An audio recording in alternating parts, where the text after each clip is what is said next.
Family તમારું સ્વાગત છે ફૂડી કિચન પાપામાં। આજે આપણે બનાવીશું ખજૂર ડ્રાયફ્રૂટના લાડુ। તો એના માટે આ રીતે મેં ખજૂરને બિયા કાઢી નાખ્યા છે। આ રીતે જો આ રીતે મેં ખસખસ લીધી છે, કાજુ, અંજીર, પિસ્તા લીધા છે, બદામ લીધી છે। આ રીતે થોડું ઘી લઈ લીધું છે। સૌથી પહેલાં આપણે કઢાઈ લઈ લઈશું, તેમાં થોડું ઘી રેડી દઈશું આપણે અંદર। જો ખજૂરની ક્વોન્ટિટી 500 ગ્રામની છે, મેં 500 ગ્રામ ખજૂર લીધું છે આ રીતે।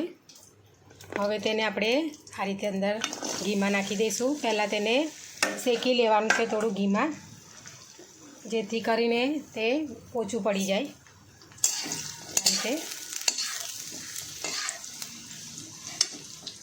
આ રીતે આપણું ખજૂર શેકાઈ ગયું છે। હવે તેને આપણે એક વાસણમાં કાઢી લઈશું અલગથી।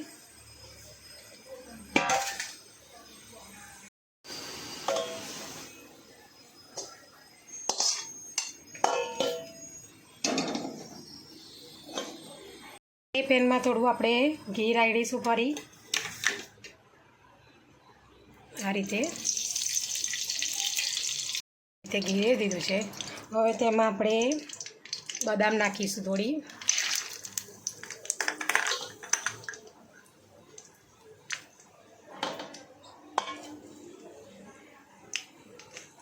આ રીતે બદામને શેકી કાઢવાની છે થોડી। ગેસને આપણે એકદમ ધીમો તમારે રાખવાનો છે। તમારે જોડે નોનસ્ટિક પેન હોય તો નોનસ્ટિક પેન લેવાની। મારી પાસે આ રીતે ધાતુનું કડાયું છે તે મેં લીધું છે। આ રીતે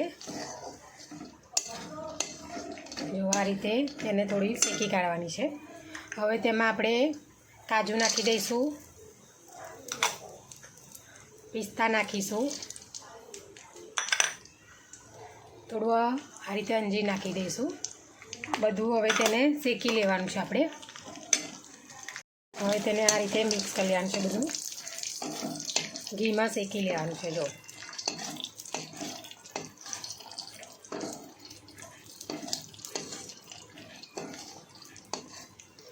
જેથી કરીને જે તેનો કાચો ભાગ જે લાગે તે ના લાગે, થોડું શેકાઈ ગયા પછી।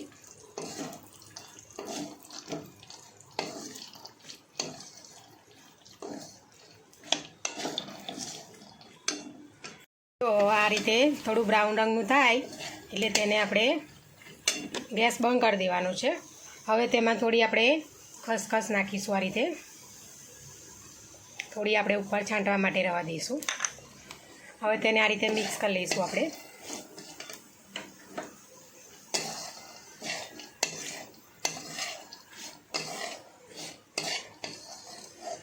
બહુ તમારે શેકવાનું નથી, ને પણ તમારા કાજુ ડ્રાયફ્રૂટને જે છે બધું તે બળીને કાળું થોડું પડી જશે।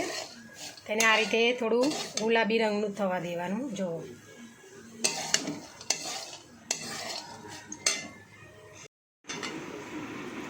હવે તેને આપણે આ રીતે નાખી દેવાનું છે, જે ખજૂર શેકેલું છે તેમાં તેને આપણે મિક્સ કરી લેવાનું છે આ રીતે।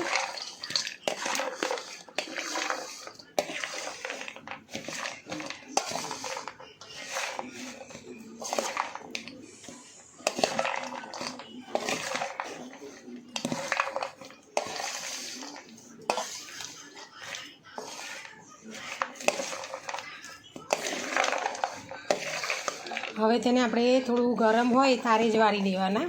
ઠંડુ થશે પછી તમારા લાડુ કમ્પ્લીટ નહીં વળે, એટલા માટે આપણે ગરમ ગરમમાં લાડુ વાળી દઈશું। હવે તેને આપણે આ રીતે થોડો ઘીવાળો હાથ કરી દઈશું। આ રીતે થોડું લઈને આ રીતે વાળી દઈશું આપણે। જો આ રીતે લાડુ વાળી દઈશું આપણે બધા। જો આ રીતે આપણે લાડુ બધા બનાવી દીધા છે।